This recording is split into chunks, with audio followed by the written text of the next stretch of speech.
One of my favorite league starter, Explosive Trap Trickster. With Necropolis League we got buffs to this build, because you guys asked. This league I added the most requested feature to my build. That's the level, gear progression and crafting section. What's up guys? Pidget here. First I will present you the skill and I will cover the buffs we got, and then the transfigure gem Explosive Trap of Shrapnel changes. Explosive Trap. You will throw traps and this will explode many times. All the explosions can hit the same enemy. This is where our DPS coming from and the numbers of traps. When you look at the path of building, you can select how many explosions hitting the target. As always, I'm set it to average explosions because most of the enemies has a small hitbox. Now the buffs. Now we can use Enduring Cry with the new Call to Arms support, which makes our Warcry automatic. So we don't have to press any extra button while mopping or when fighting Agnes bosses. Enduring Cry will solve very big problem that the build has, and that's the recover. The Warcry will give you a huge amount of life regen for a short time,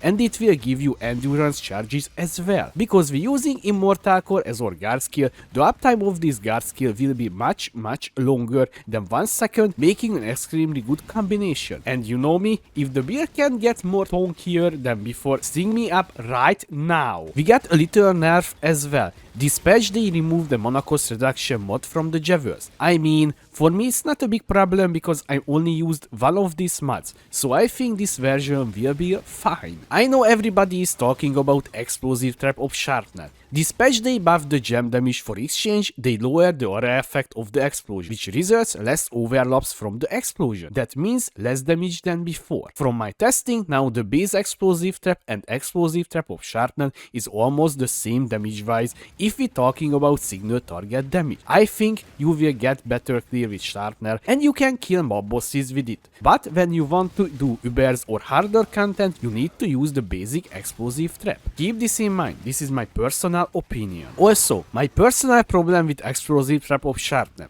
You have to farm lab for it. I think this is not a good plan because you can be very unlucky with the gems and maybe you will not see what you want for like 3 hours. And I think that time is very valuable because you could just do your Atlas or finish the campaign. The counter argument for this, you can sell the extra gems that you getting, but I think most of the gems that has value is a very little number. But of course, if you're having fun by farming the gem, then do it. I want to raise your attention about this build. There are 2 problems with this build. I mean, not big problems, more like it's annoying to deal with it. First, the mana. Our traps is very expensive mana wise, so we need to use mana flask till we get the flat mana cost reduction on our rings and amulet.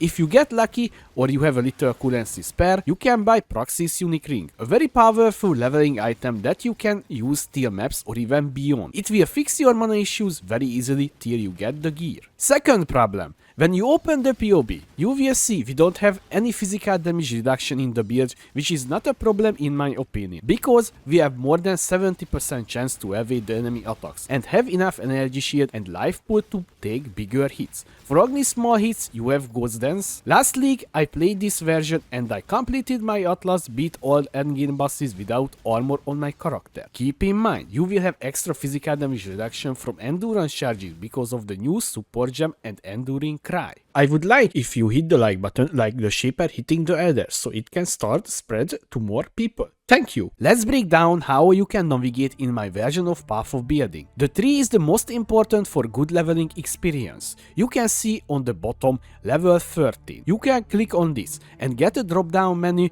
and select your current level for the corresponding tree. It will guide you from level 1 to level 91. I only want to add a little side note here for the level 13 tree. Sorry, I know this little point here is not pretty, but this is how the points adding. This will be your last point for this section, so don't take earlier. Level 22 tree is very straightforward. Take a trap wheel here, then travel to Written in Blood. On the next one, you have a little choice what to take first, but I would advise to take the Snowforged and the Elemental Mastery here.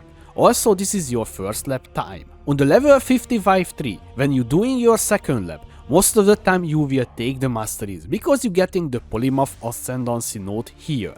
You get more damage from different type of masteries you allocated. So this is why I picked this time many masteries. And again, here is a little soloing node alone. This will continue on the next tree. On the level 69 tree, you will complete your third lap.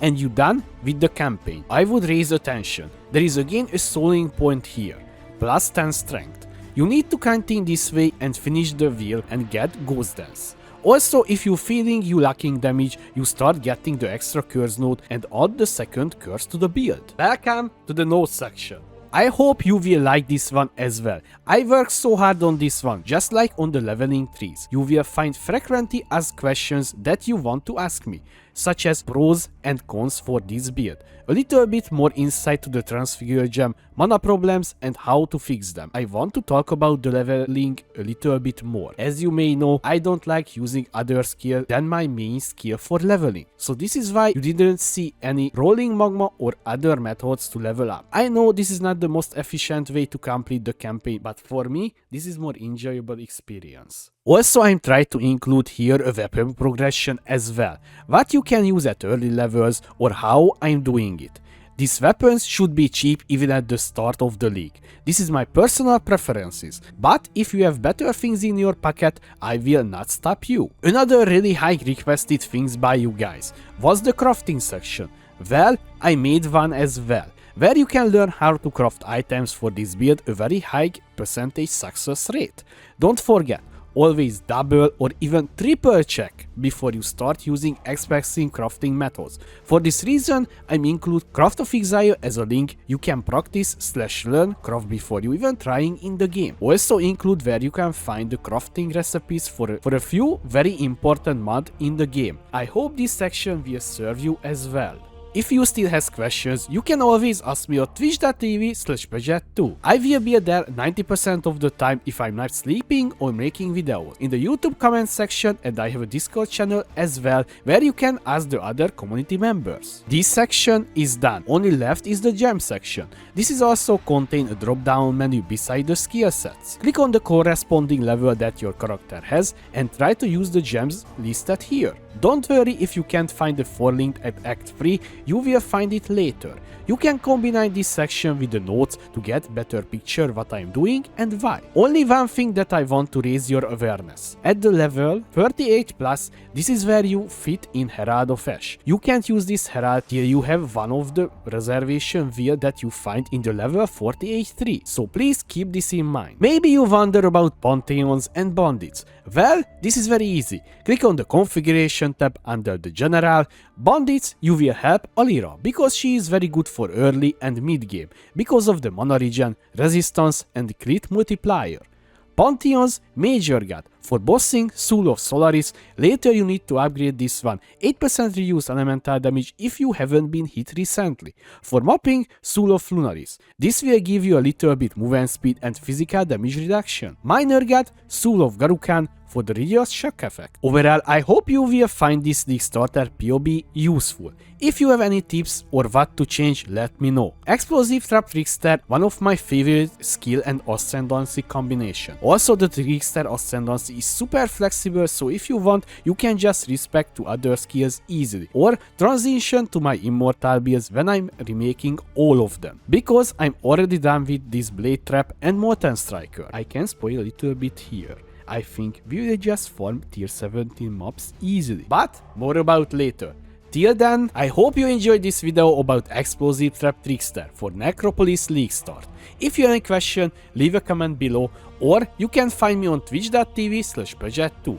Also, I would like to thank you for my Patreons for supporting me. Thanks again guys. Thanks for watching, I was Pajet, see you next time.